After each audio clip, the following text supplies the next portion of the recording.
Democrats on the Hill are drafting a bill calling into question President Trump's mental fitness to hold office. The bill, which has nearly 24 co-sponsors, would establish a commission to carry out a, quote, medical examination of the president to determine whether the president is mentally or physically unable to discharge the powers and duties of the office.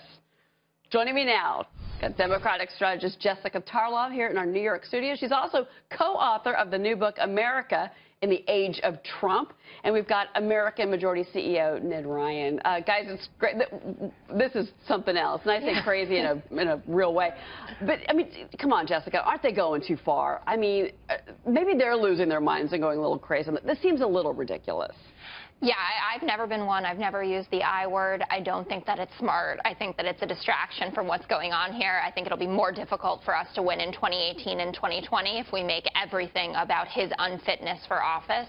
Now, I'm not going to say that I'm not concerned by some of the things that he's said or that he's done. If the reports are true about his erratic behavior while he's in the White House, you know, we've heard that he yells at TV screens, he barely sleeps, he was exhausted from his overseas trip, things like that.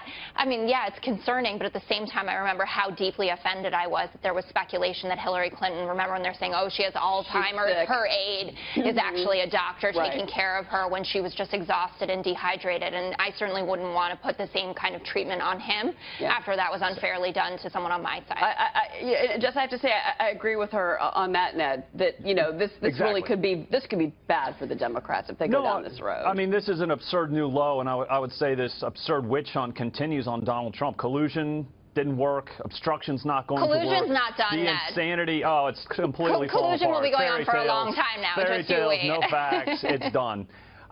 But, you know, the insanity charge is the newest low in their attempts to undermine Donald Trump. And the thing that's funny about putting this all together, what they're really talking about is putting together an unelected commission that could supersede or overturn the will of the American people and the American voter.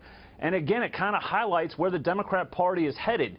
As they go further and further left, they want a state run by an elite that will tell the American people what they can or can't do, including who they should elect or not elect as the President of the United States. And I think this really kind of ties into, as Jessica kind of alluded to, they're having some real problems trying to figure out what is their approach moving forward. Stuff like this is not going to help them win in 2018. The other thing, though, that I would say, Cheryl, is they need to have a little introspection, look in the mirror and ask, maybe we're doing something wrong if the American people have rejected us. When you lose 1,100 seats between 2010 and 2016, maybe you're doing something wrong. You have to point, okay, and to your point about the Democrat strategy, I mean, after all those congressional races, I mean, you know, especially the one that happened in Georgia where the Republican won, I mean, they've got to be rethinking their strategy, Nancy Pelosi in jeopardy, all of that. But at the same time, Jessica, let's talk about the fact that a recent Fox News poll actually showed that the American people want him to get off Twitter.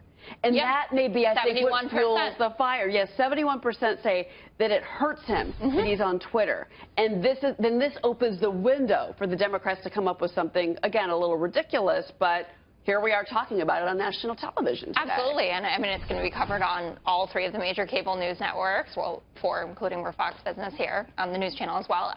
Yeah, we're going to be talking about it. Twitter is a huge liability for this president. I was totally with the argument that it's good for the president to directly interface with the public. It was a great thing. Obviously, he pulled off an amazing feat in winning this election with so much less money than the Democrats had, and obviously he was polling well behind Hillary Clinton for a lot of it and managed to pull this out. A lot of that had to do with the direct communication that he was having with his base, that 35% that is still generally enthused about him. But he is hurting himself, and as we get into, you know, the meat of all of this, if we see what's going on with North Korea, for instance, he's away on this international trip, and before we started the segment, we were talking about how much better he actually does abroad. It seems to be better for him. Put your phone away while you're abroad. I don't have a lot of time, Ned, but she and I were talking in the commercial break about the fact that, you know, last time we went overseas, things kind of calmed down for his agenda. Things seem to be a little bit better for him, Ned. I mean, you got to, you know, at least give us that. I would say 88% of what he's doing on Twitter, I would agree with. And then you look at the percentage of tweets that he had in June dealing with the administration, with the things that he's accomplished, great.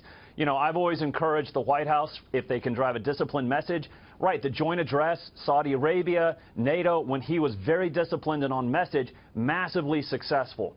And so I think moving forward, I think you're going to see more of that. At the same time, guess what? He's kind of winning in this whole fight against the mainstream media, especially CNN, and exposing them for who they are. And so I don't think a lot of what he's doing, Ned, I would say, continue on Twitter. He's not winning that war. Winning. More people trust CNN than the president if you look at the polling.